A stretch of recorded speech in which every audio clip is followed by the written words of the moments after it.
Season 5 of the How We Can Heal podcast is sponsored by Simple Practice.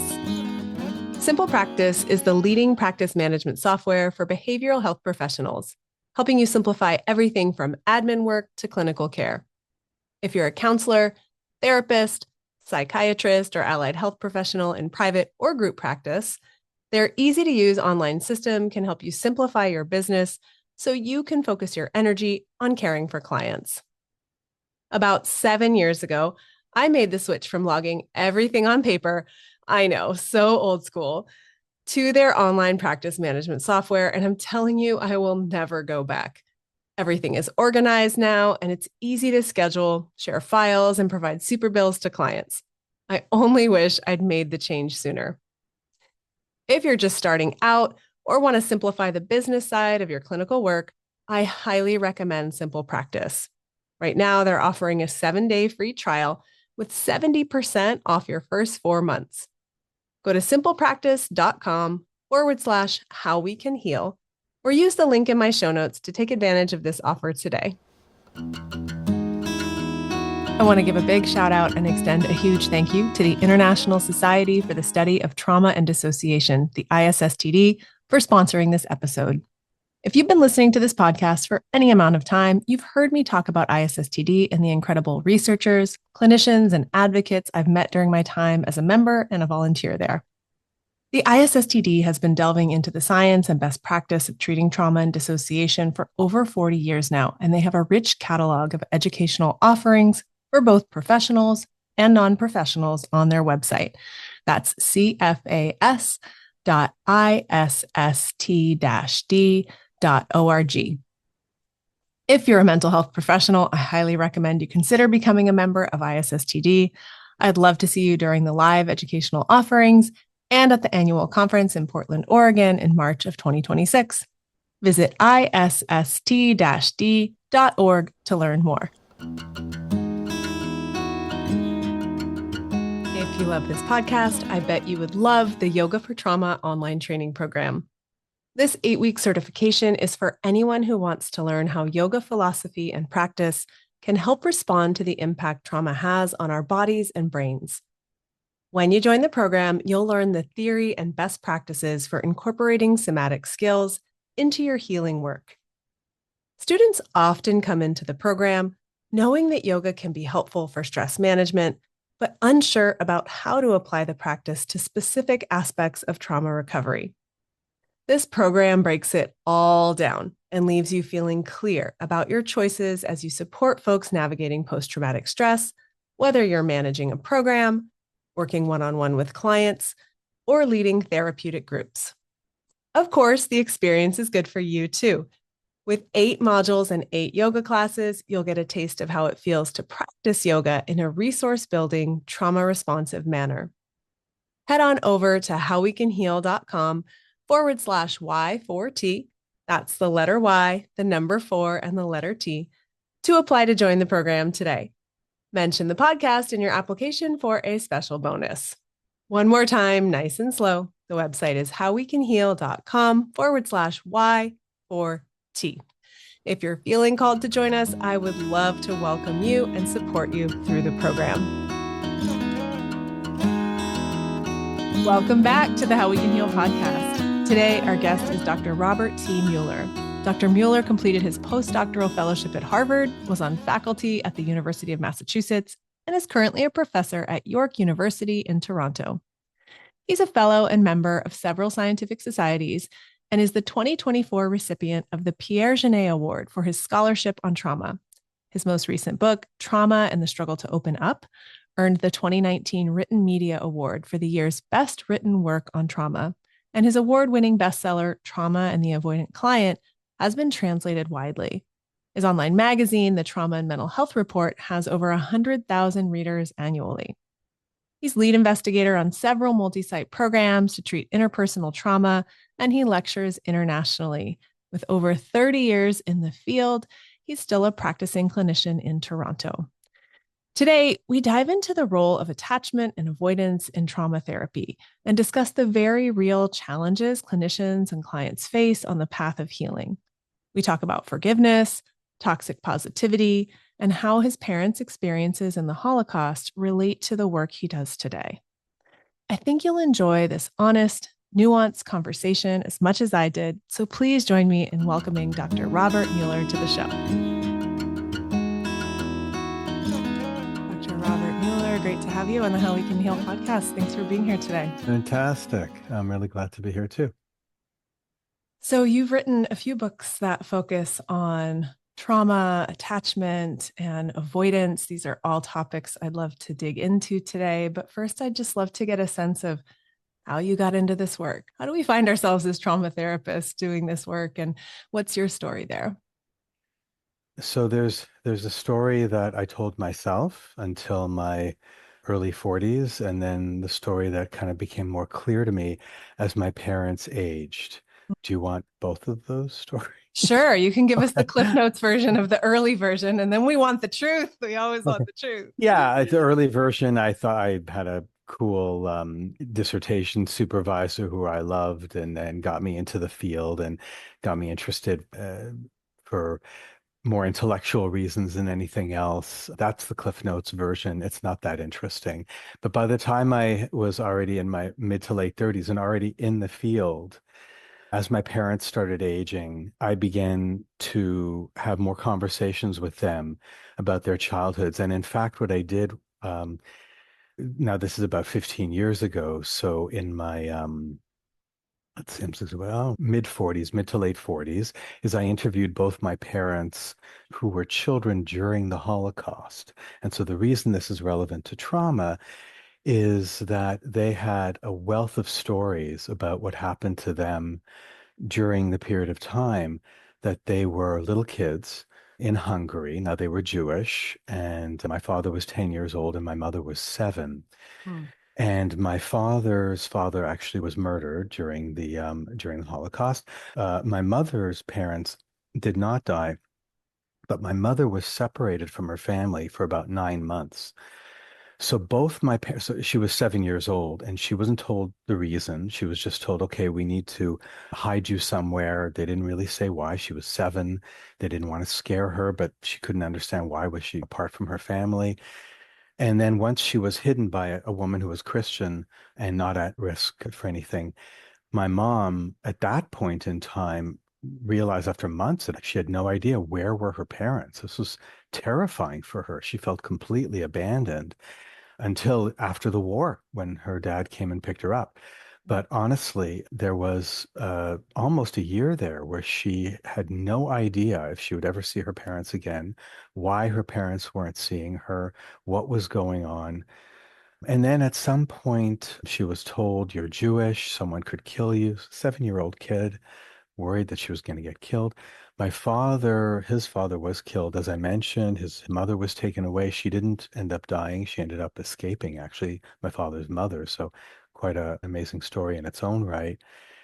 So both my parents are trauma survivors, and in the long and the short of it. And both of them grew up not as avoidant trauma survivors. So my first book is Trauma and the Avoidant Client. And my parents were not that. My parents talked about the Holocaust, absolutely, and told a lot of stories, but they certainly were impacted, and they were impacted severely and in many ways. I mean, my father, for example, didn't really know how to, like he was although he was 10 when his father was killed, even the years leading up to that were very, very anxious years. So his father, obviously, as you can imagine, didn't spend a lot of time playing with my dad. My dad really didn't know how to play with us. He really didn't have a sense of how to be a playful father. He could be funny, but not playful, if you know what I mean. And so there was a way in which I never really understood why is my dad not more like other dads? It's so strange. He doesn't really seem like other dads. And I went through therapy in my mid 20s, but this wasn't the main focus, or maybe I wasn't ready for it yet, I think is probably more what it is. And so then by the time I was in my early to mid 40s, I became much more interested in my parents' story. I mean, I knew about it already. I grew up with stories of the Holocaust, but it wasn't on my mind. It wasn't something that was as meaningful to me.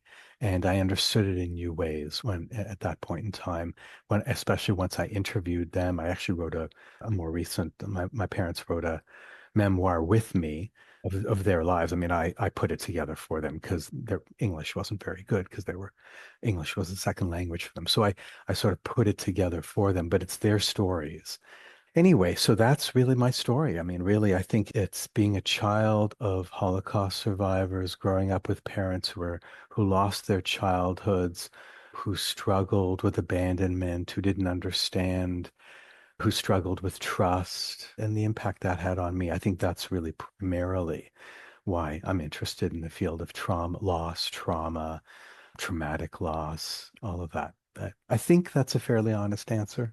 Yeah, it sounds pretty real to me. And I want to acknowledge the loss within your family and the harm done within your family, because that's a firsthand and very difficult education of all the layers of trauma and all the Yeah. layers and ripples of impact it can have, right? Yeah. Because you're talking about, even for a young kid, 7-year-old girl Yeah. feeling, and 10 years old, being taken from their family without knowing why, not knowing if their family's okay, feeling threat for their life directly, Yeah. knowing what's going to happen. You're talking about people losing a sense of safety, people losing a sense of connection, people losing that daily interaction with family that Mhm. humans need, Absolutely. and loss, right? And actual death and loss, and how that impacts families and how that impacts people. And the fact that there's threat and real violence in it too, right? That it's not just happenstance. I know I've read your work and you talk about, I'm not focusing on natural disasters. I'm not focusing on these type of accidents. Your Mhm. work is more responsive to this relational trauma and this harm done between people and within families and communities. And I even hear the impacts of, we might call it neglect, but it's also of like needs not being possible to be met. When you talk about your dad not being able to play, it's like, okay, maybe that could translate as feeling a sense of neglect. But when you track it, you're like, well, that makes sense. And like, not like your dad's like, I'm not going to play with you, right? It's a very real loss that we can trace into the history and the story of the trauma, and something that's just so important for, I think, all of us to remain aware of, because the older I get, the more I'm like, that wasn't that long ago. Like when you're a Yeah. teenager in high school, you're like, whoa, 1970 was a long time ago, right? But Yeah. then Yeah. it's really not. And there are plenty of, challenges in our world today that I think it's important that we're aware of why all these stories are important. So can you say the name of the memoir? I wasn't aware of that. Oh, the memoir is called From Hungary to Canada, The Memoirs of Lewis and Eva Mueller. Yeah. Yeah. Interested in that, and I'm sure many listeners will be too. And thank you for your Yeah. your honest answer, and that evolution that comes with, well, here's what I thought, and then here's what I learned about myself in time. Yeah. I think that, you talk a lot in your writing about avoidance and the potential protection of avoidance, but even in between the lines there, sometimes, like you just said, we're just not ready, or we're kind of putting the pieces together as we go. Like, oh, I'm just interested in that for some reason. Oh, that's the reason, right? We're sort of digging deeper into ourselves, into our own history.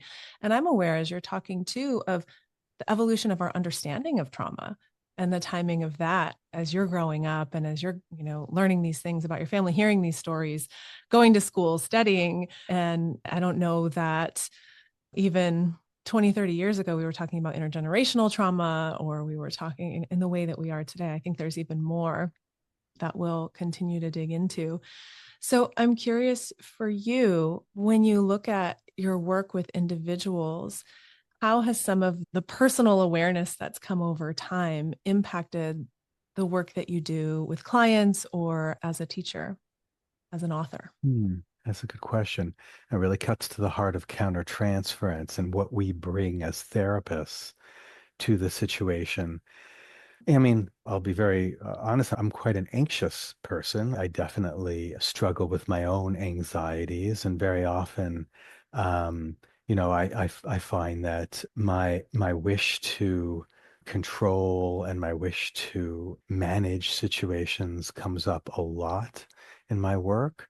Sometimes clients will think that I'm upset with them. So trauma clients, as you know, many trauma therapists are aware, have learned to become kind of parent watchers. And so too their therapist watchers. They're careful, they're often, not everybody, but a good number of them are very attentive to changes in your demeanor, changes in your emotional response, subtle changes in your interest in something versus something else. And it can be disconcerting, and they can worry that they're wasting your time, that they're no longer interesting, that they're being too needy. These are all anxieties that many trauma survivors experience. I often find that a good number of my clients who are coming in with that kind of predisposition based on their trauma history, their tendency to be anxious about whether or not they're wasting my time or their problems are big enough or warrant, my precious time, that kind of thing. Sometimes they'll misconstrue something that's going on for me as me being upset with them, no longer being interested in them, thinking that they're saying something silly, et cetera, et cetera. And really, when most of the time that happens, I'm just responding to some internal stimuli, and they will project onto me some kind of worry that I'm somehow that I have some sort of negative feeling toward them. Yeah. And it may be more something like, I'm worried about this person, or I'm worried, are they going to be okay? Or I'm worried about something. And there's, I'm going to let them go, and are they going to be safe? And there's a kind of stuff going through my own head of some kind of anxiety, but it has to do with letting them go and not having control over their situation, and being able to for me, let go of that control and say, okay, they're an adult in their adult life, and they're going to make the choices they make. And some of those choices would not be the choices I would make, and may very well be problematic, and I can't control it. Yeah. And I can't do anything to necessarily fix it. Obviously, in time with good therapy, people do come to a place where they make better choices, or they make choices that are healthier or better for them personally.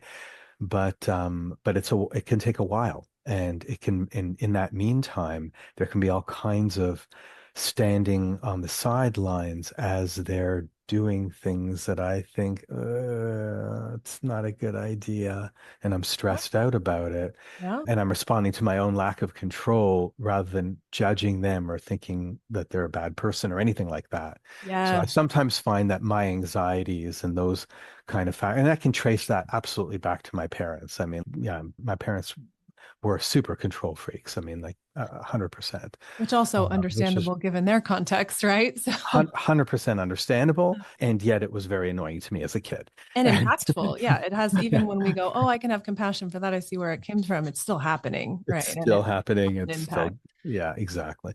Yeah. 100%. So, but yeah, and so that then sometimes comes out in my work. Yeah. Absolutely. And I think many therapists would also connect with, maybe it's in different circumstances, but it makes me think of when you have a client who's self-harming or suicidal or in an abusive relationship. And I know you share case studies about this in your work too, where maybe they're coming in for therapy once a week and they're going back home and being harmed. And outside of mandatory reporting, there's nothing we can do if someone's, in that place. So Yeah. that can feel very difficult, even if we're taking off the layer of feeling like, oh, my parents showed up this way and I feel like I really want to have control. I think most health professionals, mental health professionals want to have a positive impact, want that to be fast, right? Right. It can take so much time. And I've worked with people in harmful relationships for years and years and years. And it's challenging to say, okay, I'll see you next time. And I hope you're okay. And Exactly. um, This particularly with domestic violence and or with cases where there's a partner who is not necessarily living with the person, but comes by and then has some kind of interaction with the children or child. If there's a little kid in the situation, it's really unbelievably stressful. Yeah. And especially, if it's not a mandatory reporting situation, so it's not like sometimes some of these things are reportable, of course, but Yeah. some things aren't. And this is just really a bad situation. There's no mandatory report that I need to do or should do. I have to protect confidentiality in this particular case. And yet this is not optimal. Yeah. This is not a good situation for this child, for this person, and it's very stressful. And I think you're a parent as well. Yes. Yes, yeah, yeah, and a grandparent. I've got Yeah. yeah, yeah. So my granddaughter turned 1 a couple months ago, and her mom is 31. So I can't believe I actually have a 31-year-old. That feels really weird, but yeah, I do. Uh, yeah. Yeah, And when you talk about parenting and transference and countertransference, and two boys. So yeah, my daughter's 31. Don't want to forget them. you have I to have, acknowledge, I yes. have to. I have twin sons who are 29, twin boys. Yeah. Wow. Yeah, yeah, yeah. Yeah, Wow. both of whom are studying to be clinical psychologists. Look at that. Apples Yeah. landing close Yeah, to yeah, the yeah, yeah, tree. yeah. Yeah. I'm That's sorry. I cut beautiful. you off. You had a question.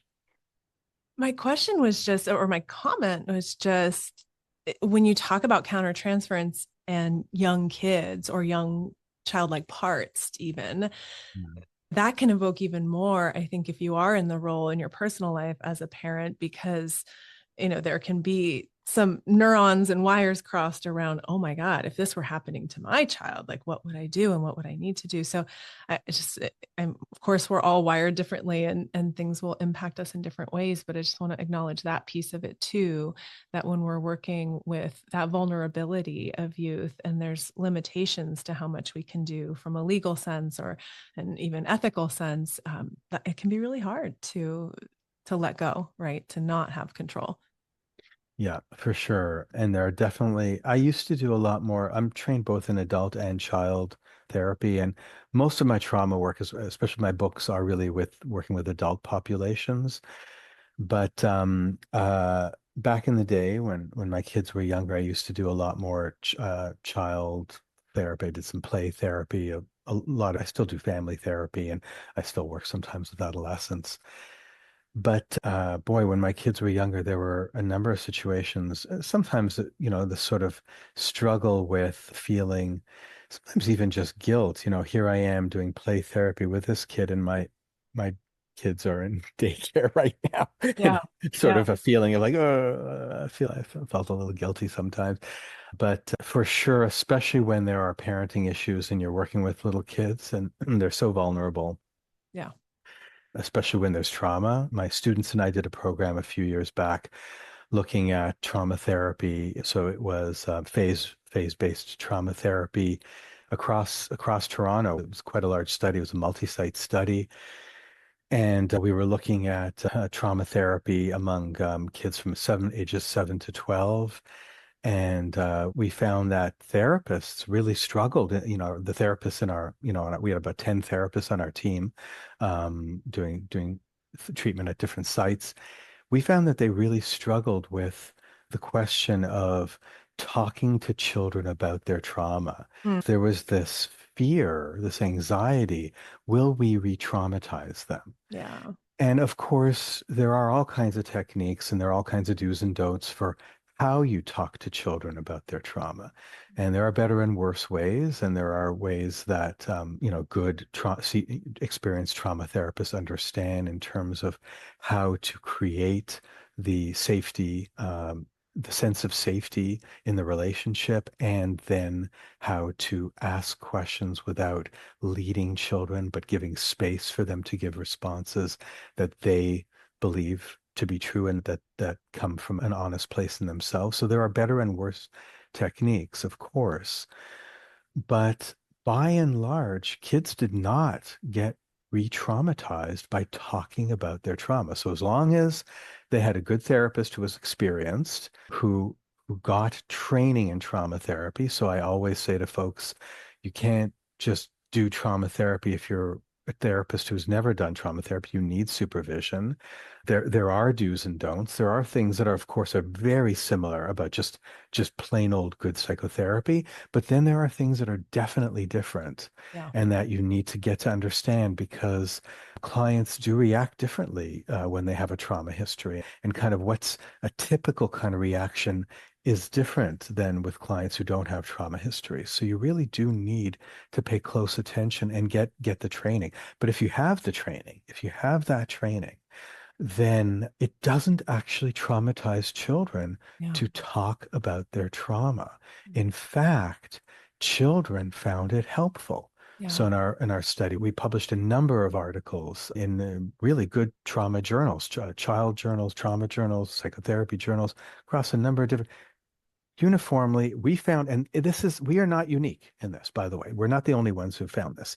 Typically, what researchers are finding, even with kids, is that when people have a chance to talk about it, when kids have a chance to talk about it, they feel better. They feel understood. They feel they had a place. They feel like they're not weird or crazy. They feel like they're not, the only person who ever felt this way in the history of the world. They feel that they're allowed to talk about it, that they deserve to talk about it. Lots of good things that come of it. And it fits right into a theme that comes up in a lot of interviews here around the avoidance side of just, oh, well, we can never talk about it across the board, right? Not only internal avoidance, but the collective and social avoidance that can come, and that there can be many layers to that. And then the flip side of it, which is like dive right in and get swallowed by the trauma, and everyone's in the trauma and nobody knows which way is up. And I think when you talk about that skill in trauma therapy, we're aware of those ends of the spectrum, and we're trying to thread a unique path for that individual, knowing their circumstances best we can. We're never going to know everything, but and knowing the context of maybe what they've been through, of their family system, maybe their attachment style, if we can know that. I know you do the adult attachment interview with a lot of your clients, just having a sense of the culture around them, all that stuff, and then being able to find an opening, right, where these painful experiences can, just like at a certain point, a wound needs some air. Don't keep a bandage on forever. At a certain point, we cover it, we tend to it, we put the right salves on it or whatever, and then Yeah. we let it breathe. And ideally, in the context of trauma, we're letting that breathe in a healthy, supportive, safe enough space, relational space, where then it can become integrated. So it's not this locked box of, oh, we can't talk about that ever. Nobody ever asked me about it. It seems like it's taboo. It seems like something bad's going to happen if I revisit it. But it's also not spilling all over, right? The trauma therapy can be the containment and the support that allows even really young people to work through what's happened or what's happening in their lives. And I think that is such an important point, and it speaks to so many of the things you talk about in your work around attachment, right? Around the protective role of avoidance, but also around the importance of the relationship and that responsiveness. I'm wondering if you could speak to a little bit of what we're talking about here in terms of avoidance and trauma, and that sort of edge of how and when do we know when to push forward, when to pull back? What are some of the things, maybe specific to attachment styles, or some sort of guidepost or signals that you found in your work? For sure. I talk about this in Trauma and the Struggle to Open Up. And it's a really tough thing, kind of looking at how to navigate the two ends of the spectrum. On one hand, clients are carrying this horrible burden that is often a secret, that is painful, that has tormented them for many, many years, that they haven't really been able to talk to people about. On the other hand, it's worked to do that, and opening up too quickly. Maybe they've tried talking to someone at some point in their life and very often have not been met with a great response. Either, people trying to be nice and saying, oh, yeah, well, everybody goes through, listen, parents spank their kids. I'm sure you're okay, that kind of thing. And then the person, maybe it's with the best of intentions that people are trying to normalize it or make the person feel like they're not weird or it's not a big deal. But ends up happening is that the person just feels crazy. It's like, okay, yeah, well, if it's normal, why do I feel like I'm awful? Like, why do I feel like I'm a terrible person? And so it's, they avoid talking about it as a way of coping, but it's this horrible burden that they want to share. So how do you navigate that? And I do have in the book, I talk a little bit about those clients who want to like rush into oversharing, and Yes. then those other clients who avoid and never want to talk about it, and how to navigate between those two poles. And I've got a number of techniques for how to really look at that. But I will say as a general principle that one of the things to look for as a therapist, so if you're working with trauma clients, is to bear in mind the idea that clients, even clients who avoid and hold on to their pain, it's not like they have these walls that are impermeable. The Mm. walls that they put up are diffuse. The walls that they put up are leaky. And so things come out at various points of time in their lives. Things come out during times of physical illness, death of a family member, developmental changes, you know, points of growth and points of challenge and crisis and high stress, especially attachment stress, relationship stress. These can lead people to have difficulty kind of keeping those defenses fully intact. And Mm. those defenses leak. And especially when you start therapy and you have a kind, empathic person in front of you, and you've been carrying this bloody burden around that's a heavy, it's a secret, it's awful. And you've got this nice person in front of you, there's this sort of a yearning. John Bowlby talked about the avoidant individual's yearning underneath the surface to want to share, to want to be seen, to want to be known, to want to be empathized with. And so people will drop trauma fragments along the way. So Mm. that's a term that's used in the literature is trauma fragments. And trauma fragments are those little bits of trauma related messages that people are not even conscious of that they're saying, but they're there if you listen for them. So the person might act as if everything's okay, but they'll say little things along the way that sound like, hmm, everything doesn't really sound so okay as maybe this person thinks it does. Mm. And there are some examples in the book, but if you think about the individual who might be the jokester, the person who, Yes. oh, it was just a joke. I was just kidding. Yes. But, the old adage, there's truth in jest. If you're listening carefully, this person just joked around about how funny it is that, in the 70s, parents used to always beat their kids. Oh, we were all screaming and we were all, it was crazy. But, yeah, parents today, they're all helicopter parents. Ha ha ha ha ha. So funny. You just have to scratch a tiny little bit below the surface to see it's not so funny. Yeah. There's pain under that. And so that's an example. Now that's maybe a little more of an obvious example, but if you listen to your clients and you're sort of open to the idea that avoidant individuals actually have leaky defenses, then you can really pretty quickly see those, especially if you ask about and you're curious about attachment related issues. So questions like, did anybody ever, what was your relationship with your grandparents like when they passed away? How did your family deal with that? And the person tells you a story. Oh yeah, grandma, oh, she was fantastic. But yeah, funerals aren't a place for a little kid. So no, I wasn't allowed to go to the funeral. And then, that doesn't quite add up. This person loved their grandparent, wasn't allowed to go to the funeral. What's going on here? Things don't add up.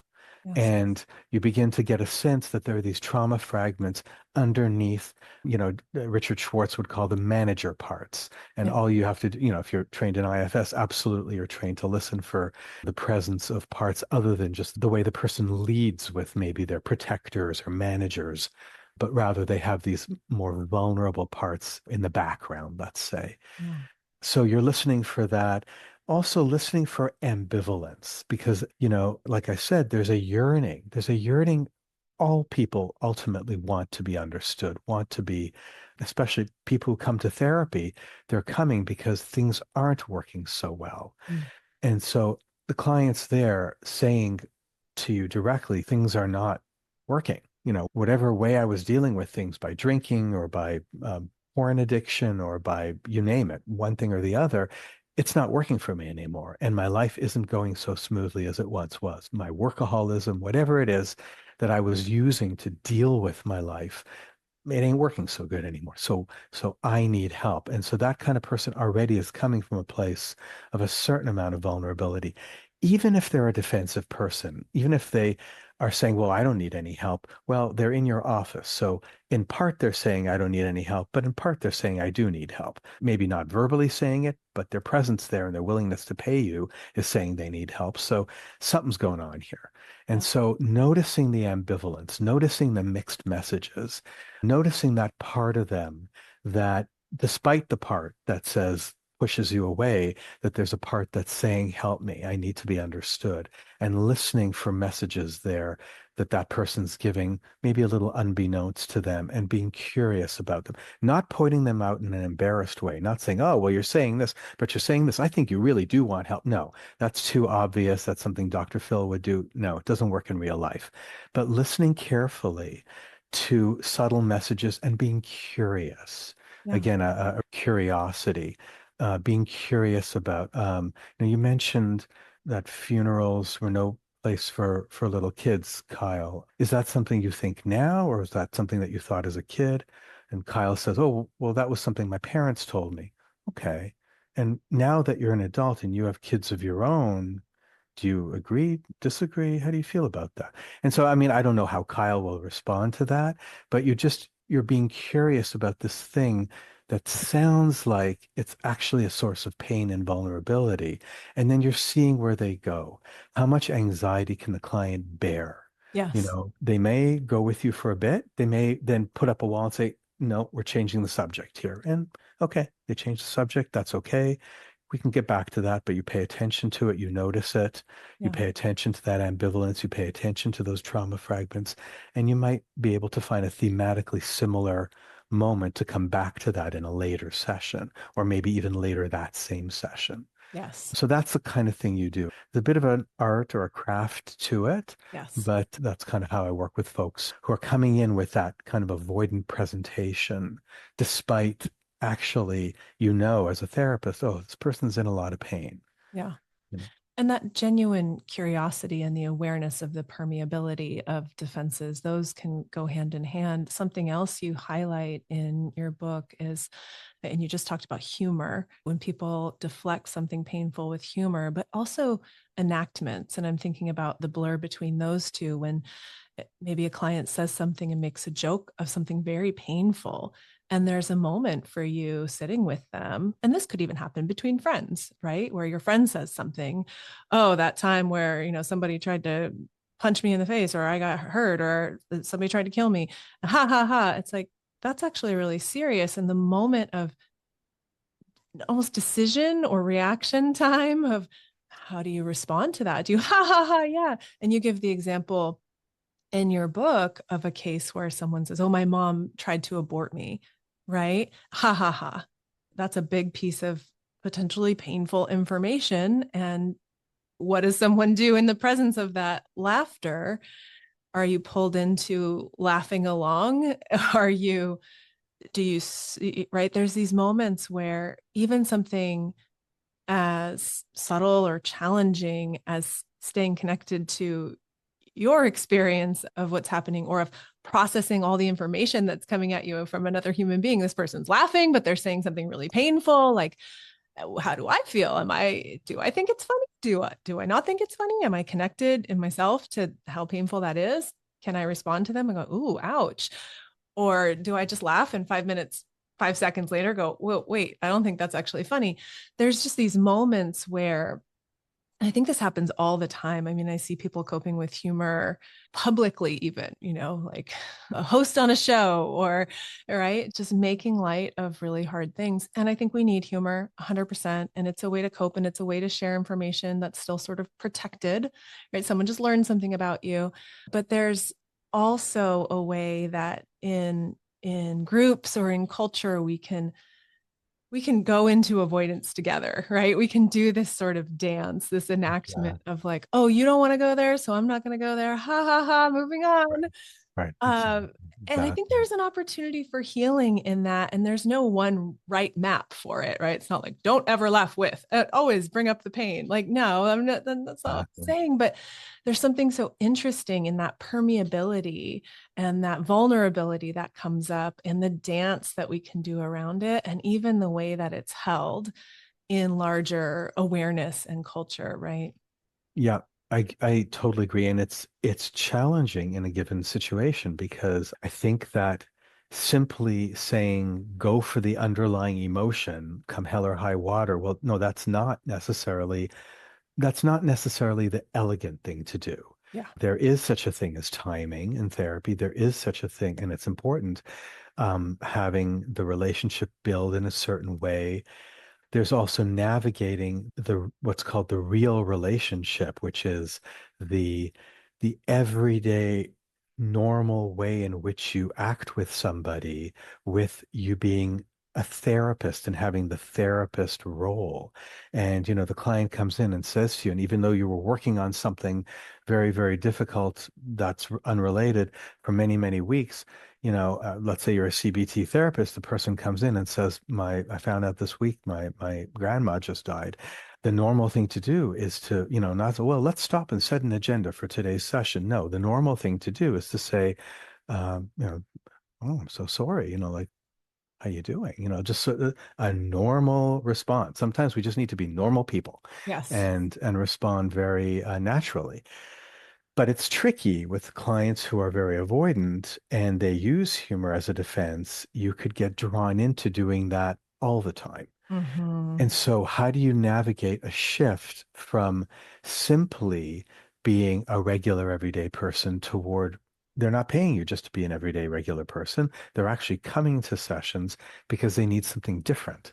They Yeah. need you to be different and they need you to challenge them.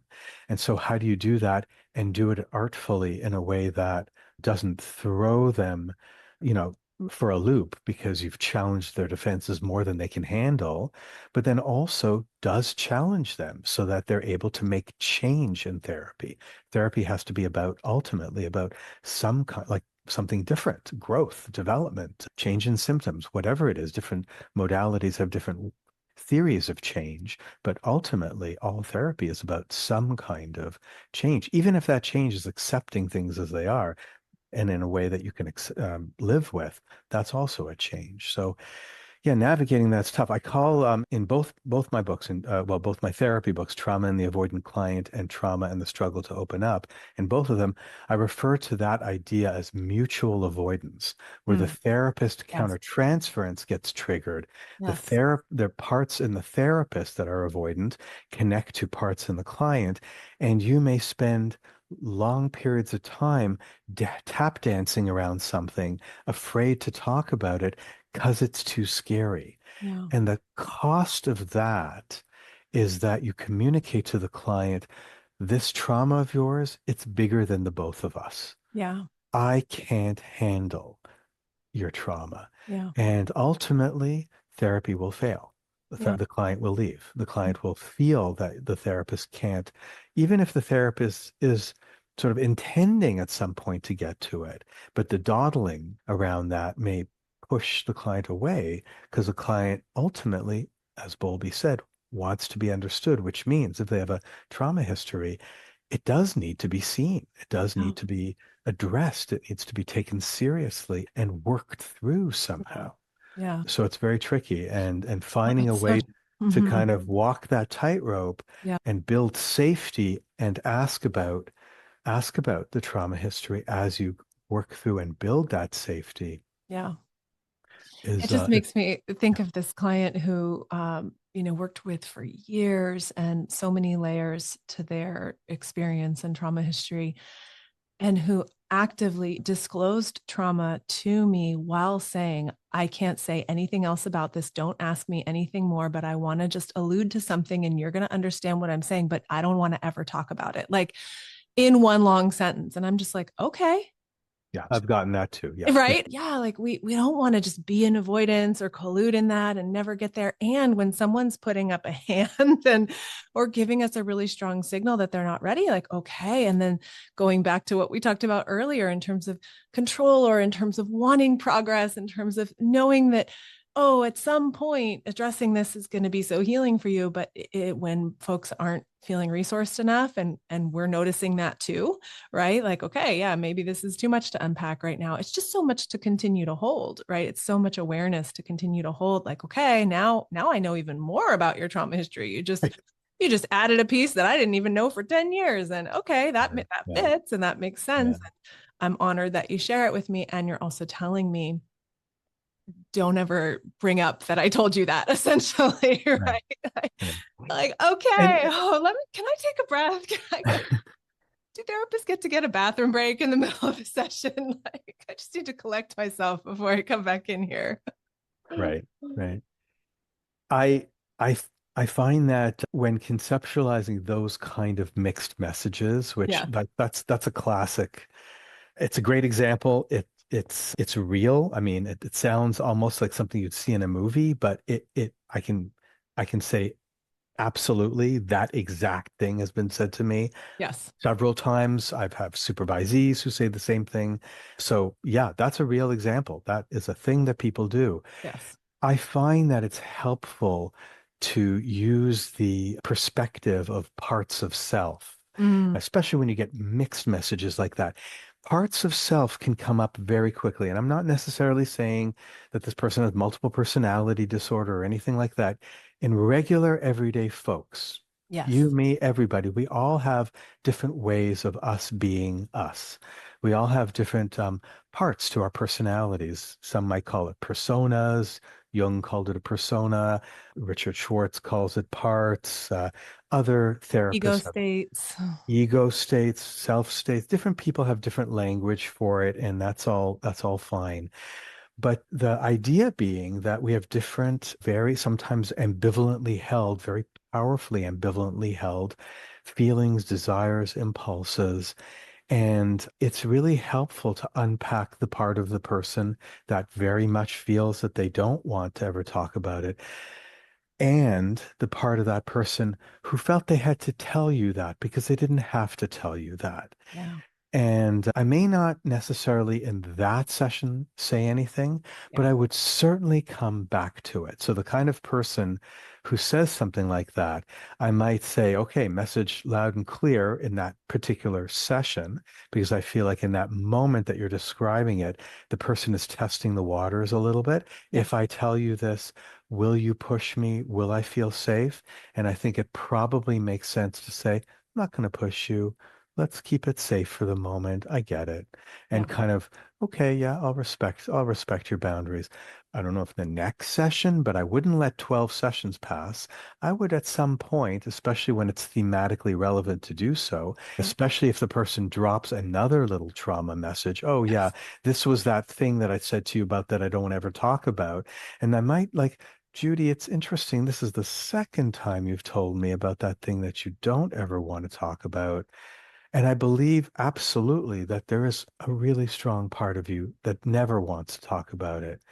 And then I'm also hearing that there's something that's not sitting quite right for you either. And that Mm, maybe in some kind of way, and I'm not sure how this would look. I'm not even sure if we're going to do this today or tomorrow. I'm not sure when, but I kind of wonder if at some point there is something that you kind of do need to talk about on that issue. I don't know. So I'm being very tentative there. I'm being very, mm-hmm. um, but I find that people, almost always will very quickly connect to that and okay, well, I'll tell you or Yeah. something.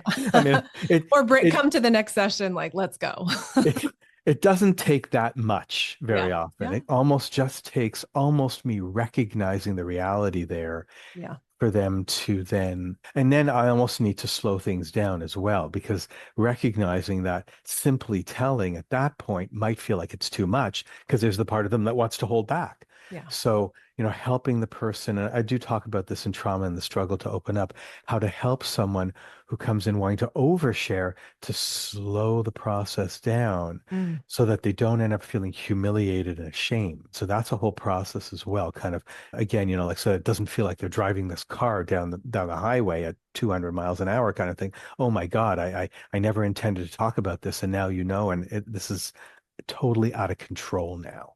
Yeah. Helping the person sort of slow it all down Yeah. so that it feels like it's a process that you can pace with them. Yeah. So it's tricky. Yeah, it really is too, because I've absolutely experienced that where the slowing down feels invalidating.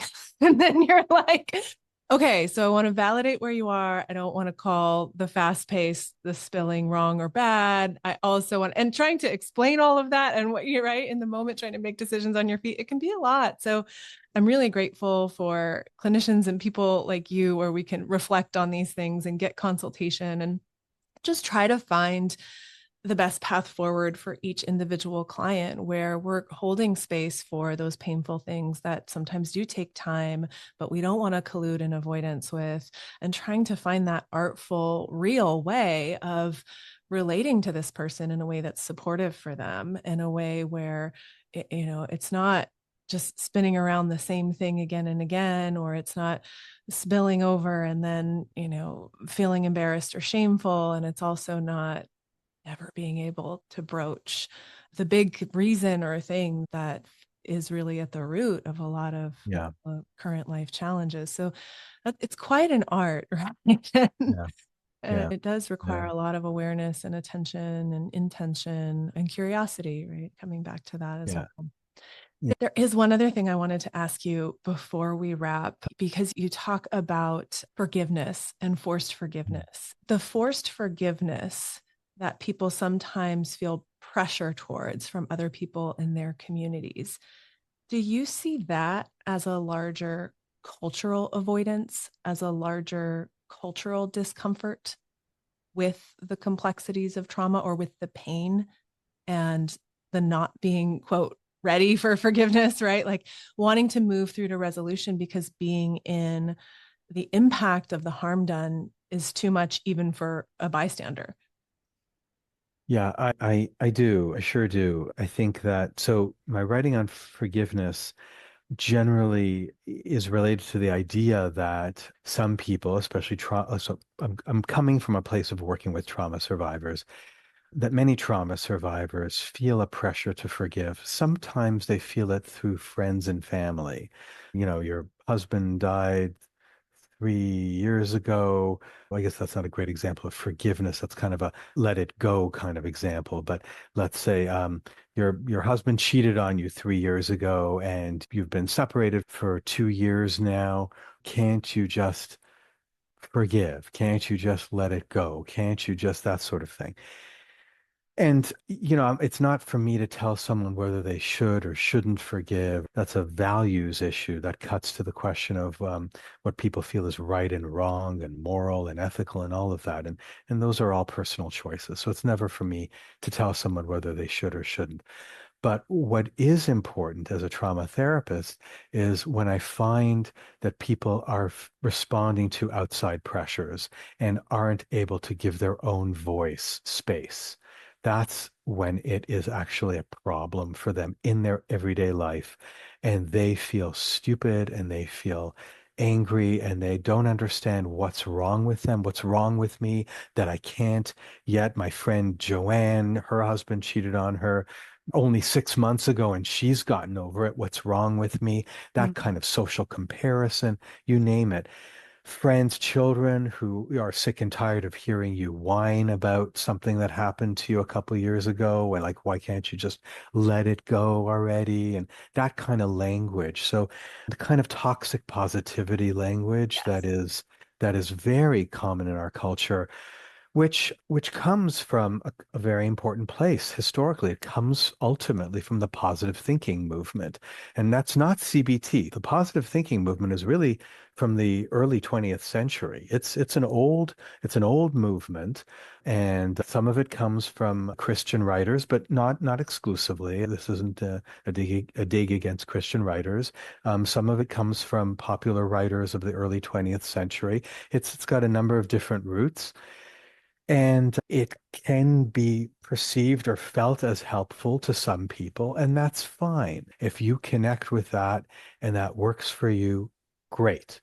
That's not a criticism of what works for any one person, but I will say that for many trauma survivors, it's really, really problematic. So I work with people who have suffered at the hands of relationships that have been very damaging to them. Yes. And what I find they need is to be understood, to be heard, to be listened to, and to have a chance for their pain to be worked through. And Mhm. then when they do that, and they can find a place to grieve the losses, then some of them will forgive and some of them won't. And what I talk about in the book is the idea in Trauma and the Struggle to Open Up. I talk about the idea that forgiveness can be a process.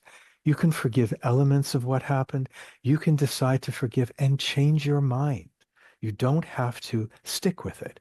And you can be curious about that. That's so interesting. In my 20s, I forgave my uncle for what he did, but now I'm not feeling so forgiving. I'm wondering what's going on there because forgiveness can be a process that happens at different times in your development. It can be an up and down kind of thing.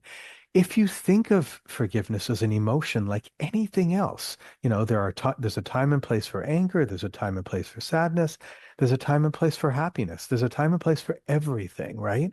Why not why can't it be the same for forgiveness? Mm. If we think of it as a process, whether maybe it's not technically an emotion, but a subjective experience, let's say, Yeah. and a mix of perception and emotion.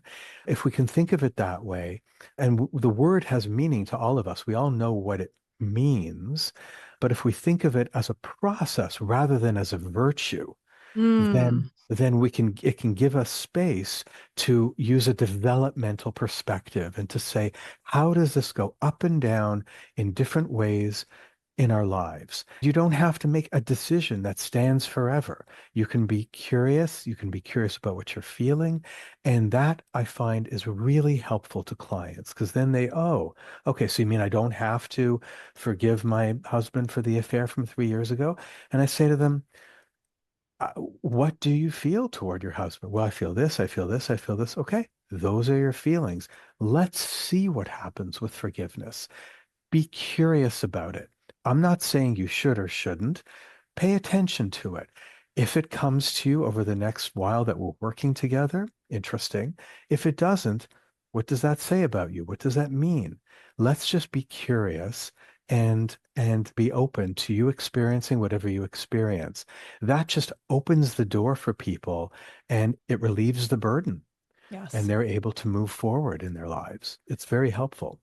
I really So that's how appreciate. I work. In terms of cultural connection, whew, absolutely. There's so much pressure to forgive the ills and to not make a big deal out of it. It's interesting as a Canadian, um, the indigenous population in Canada suffered from the indigenous school system, which was created by the church in the early 20th century, and many children, indigenous children, were taken from their families and put into school systems, and actually many of them were killed. So that might seem like a bizarre, how could that even happen? But it absolutely did happen.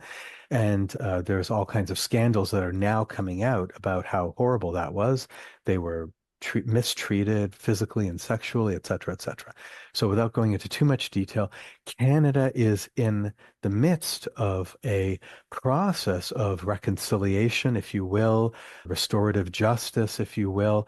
How to do that, how to talk about forgiveness, apology and forgiveness.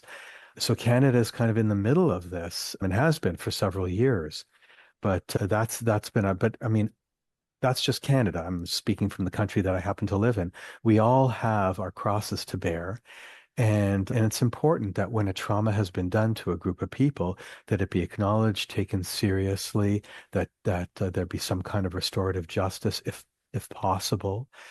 So I think that it's a very important issue culturally, globally.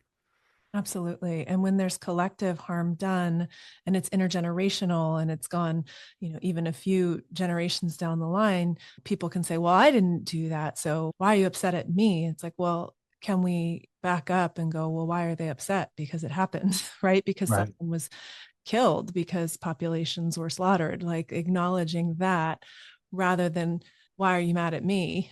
Like, well, you're mad and I'm the representation of the people who did that, and that makes a lot of sense, and I can have empathy for that. And yeah, it might be uncomfortable to not feel kumbaya connected, but we can't force that. Right? Like, you Right. can't just say, oh, well, let's get to the other side of this really harmful, horrible, awful thing that happened, whether it's trauma therapist sitting with client or it's us collectively out in the community trying to have institutional courage or trying to practice resilience across generations. Still, there can be difficult and painful emotions that are a part of that process. And so I appreciate you naming also Yeah. the toxic positivity that can come into that common thing. I still see people share the thought of, I was holding on to this, and so it was a poison within me, and so I forgive so that I don't hold the poison. And the other, like, I don't know if you've seen that type of messaging, and I get that. And again, kind of like the positivity, if you feel that and it's working for you and it's making you feel free and lighter and better in your life, okay. But if someone else is reading that as a message of, well, I need to forgive because there's poison in me, I mean, that folds into this whole like cleanse yourself free of toxins thing that can also come up. Yeah. That's a little extreme. So I appreciate that acknowledgement as well. Yeah. Yeah. It's also really in an age of disinformation, it's also really important. I'll just say one brief little thing and just say that, as a child of Holocaust survivors, how important it is for me personally to recognize the ills of the past and not to get into covering up the ills that are happening in the present to others who are suffering. So, but I think I'll leave it at that and just yeah, I'll just leave it at that. And for some reason, I just grabbed my arm and the thumbs up emoji showed up on the screen. Like, I am in agreement, but that's not the way I meant to communicate it. Oh my God, it's I didn't see the different. thumbs up emoji. How do I turn that off? Zoom. Well, Robert, I want to thank you for being here today, for sharing your personal history, everything, some of what you've learned along the way and shared through your books. Definitely share the links to those resources in the show notes. So people who want to read Trauma and the Avoidant Client or Trauma and the Struggle to Open Up. And can you say the name of the memoir one more time as well? It's From Hungary to Canada, the memoirs of Louis and Eva Muller, my parents. Yeah. And if people want to get in touch with you, what's the best way? So you just Google Robert T. Mueller, Muller, and you'll get to a couple of my websites. I have my professor website at York University in Toronto. I also have my private practice website. And so there's contact me information there. My email address is there. So all my contact information. I also have a Psychology Today blog that you can take a look at, and my information's there as well. So Wonderful. Do you yeah. have time for one last question, or do you have? Sure. Okay. I like to ask people, what brings you hope?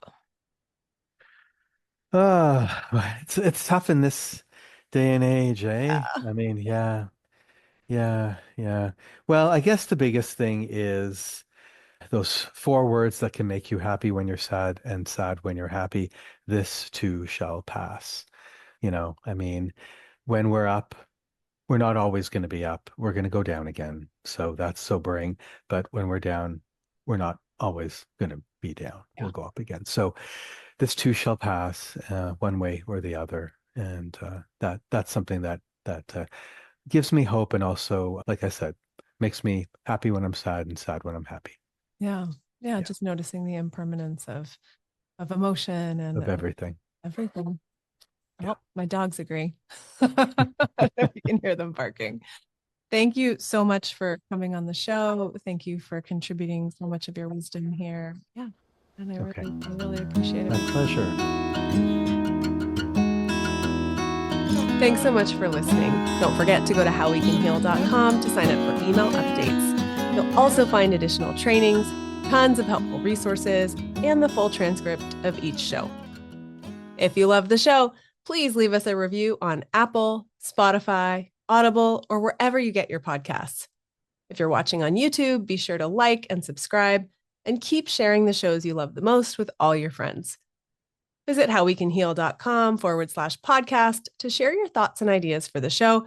I love hearing from you. Before we wrap up for today, I want to be clear that this podcast isn't offering prescriptions, it's not advice, nor is it any kind of mental health treatment or diagnosis. Your decisions are in your hands, and I encourage you to consult with any healthcare professionals you may need to support you through your unique path of healing. In addition, everyone's opinion here is their own. Guests share their thoughts, not that of the host or sponsors. I'd like to thank our guests today, everyone who helps support this podcast directly and indirectly. Alex, shout out to you for taking care of the babe and the fur babies while I record. Last but never least, I'd like to give a shout out to my big brother, Matt, who passed away in 2002. He wrote this music, and it makes my heart so happy to share it with you here.